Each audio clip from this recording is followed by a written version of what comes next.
I even thought high places consisting of one male and one female, approximately late 20s. Oh, Pretty hot. Ben got to meet you. I even tell us what went but on. No Age was playing, so Yeah. But yeah. Can you tell us what went on in that meeting of you and what's her name?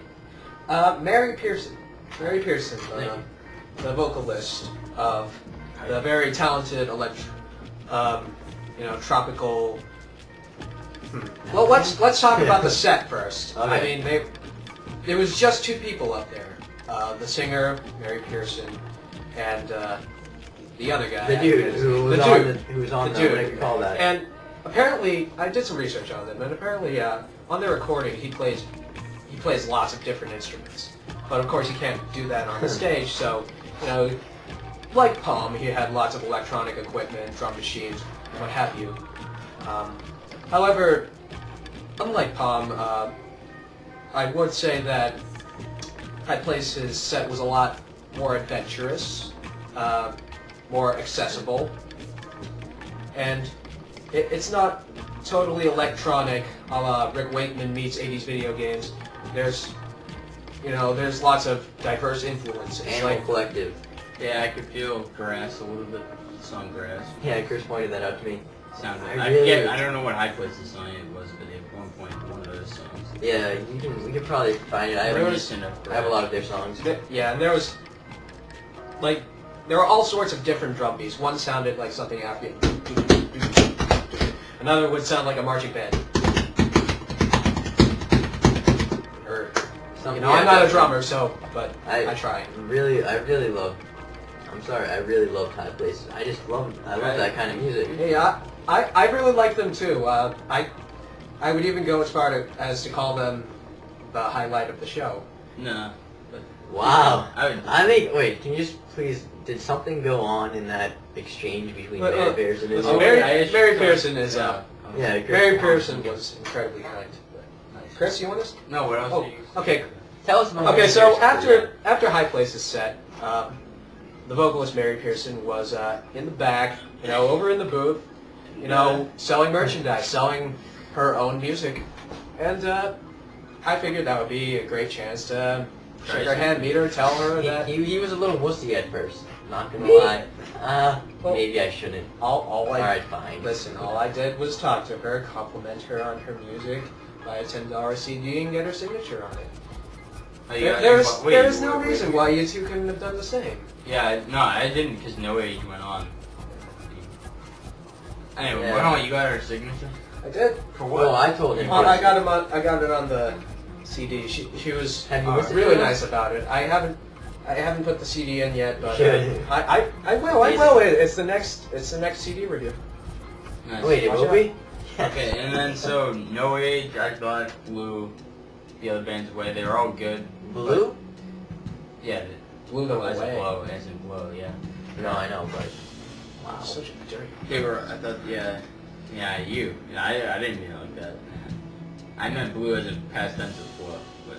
No Age was incredibly entertaining. Yeah, they were really. Love No Age. It was a good combination, like I said, of the noise and they had a lot of energy, but it's like, I guess there's the element of kind of Animal Collective, sort of weird, almost psychedelic. Yeah, all of them. Pop-esque, but not mainstream pop. Yeah. Esque to it. I mean, in much of their set, in much of No Age's set, I could detect a lot of influence from the Ramones.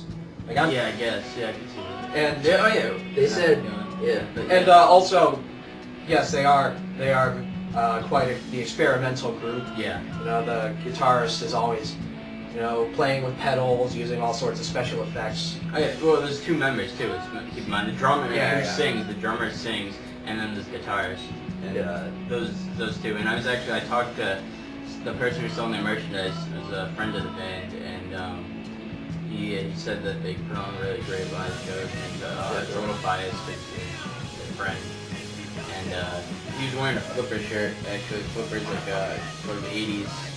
Actually, like underground, kind of hardcore band, but not really. But they were part of that scene, and they pissed off a lot of people, and they went on to inspire Kurt Cobain quite a bit. Yeah. And, so we talked about some of those bands, and No Age's moved from Fat Cat Records to the Sub Pop, which is how they kind of become bigger. They were on MTV. Yeah, that guy, you actually, the merch guy is in Oh one of no, their we're not. videos. Are we going into that story? Yeah. We might as well, but I was gonna Nah, say, I- he's on a YouTube video. Really? Yeah, he interviews him. It's right below the one where Oh, check it John out. Norris interviews. John Norris, that's the MTV guy, right? Yeah, John Norris says, alright, John Norris sounds really, like, doesn't really know what to interview them about. Oh yeah, of course. He's from MTV. They Yeah, probably he know was this is like, a rare so I can thing. find a lot of pop elements, but the So how would you describe your sound? Do you sound like Fall Out Boy or Nickelback? yeah, a little bit. That's kind of what. Is that but really what he's like going? He kept on mentioning pop. Like I said No, some no, pop. they do it. But pop No always. Age was like, all right. They're a little poppy, just No a Age. little bit. Well, it depends what you kind of. This is what they said though. No Age said, we follow the Minutemen's philosophy Oh, they did say of that? you can take punk and create your own kind of sound. You don't need to follow the typical Yeah. That's punk. This is kind of what Suzuki Smith said too. I posted a little thing about that. That you can take punk and create whatever you want with it. It's not one set thing. So they follow that philosophy. And yeah, and so that's what they said. And so Yeah. I'm sure they draw some Minuteman influence. Yeah. Husker Du they mentioned too. You know, out of all the bands that fans reacted most Oh. like positively to them, like they You guys that was fucking the most- amazing. That was the most energy they got. There's a lot of sort of like moshing that you'd see more Yeah, like I a mean- metal kind of punk. Yeah, I mean, to be fair, they were the headliners of the show, Yeah. the last guys to go on, probably the reason why, the main reason why everybody went.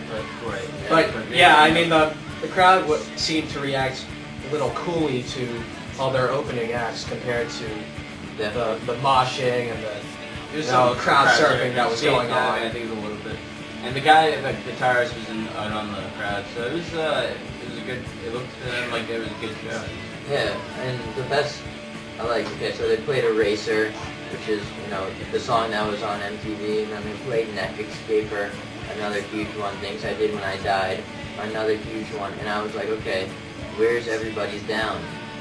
They get off the stage at the end of their set, and then they come back on to do an encore of Everybody's Down. Perfect way to end the show. I mean, that song was really awesome. And then the guy at the end, he hopped on top of like some equipment and stuff, jumped down, finished it off. Yeah, I've seen that before, but not as like some guitars did, but not as well. It didn't. It looked really like he did. It was ridiculous because he was standing on top of all these boxes and he had to crouch Yeah, over they kinda because all the that ceiling was crazy. so low. Yeah. Yeah. For, it was- if you haven't been to the Middle East downstairs, it is a tiny, tiny venue. We're talking.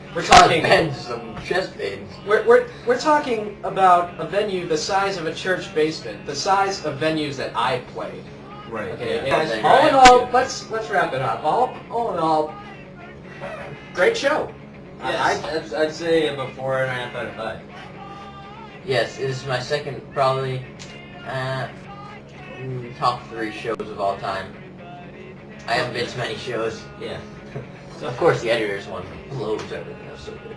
Oh, but No Age was a better band live than the Editors, but I knew the Editors songs You think? more than No Age. No Age was a very good line. So I just found out about No Age and all those other bands just like last week, so I And I was like, I hey, couldn't get what- as into it, but if I knew the songs better, I would have been able to. I gotta give props to Ben for accepting an invite to the show 5 minutes before I left to pick him I got up. a couple days ahead, so but 5 minutes is pretty. I know, that was really good. I was like, hey Ben, you wanna go to the... But the Editors one I got the night before. I'm not doing anything. Wait, that was the night before then? For the Editors one?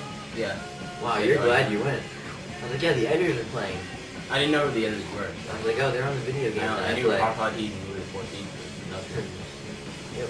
And as a last final note, I want to shout out to American Drug War, which is, if you're already on YouTube, and you probably, there's plenty of promotion for it anyways. Kevin Booth's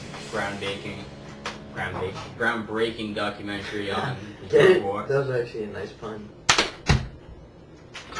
Yeah.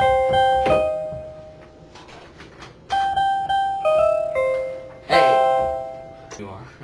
Do it. Okay, good night, No, guys. You won't. Very cool. Mahalo.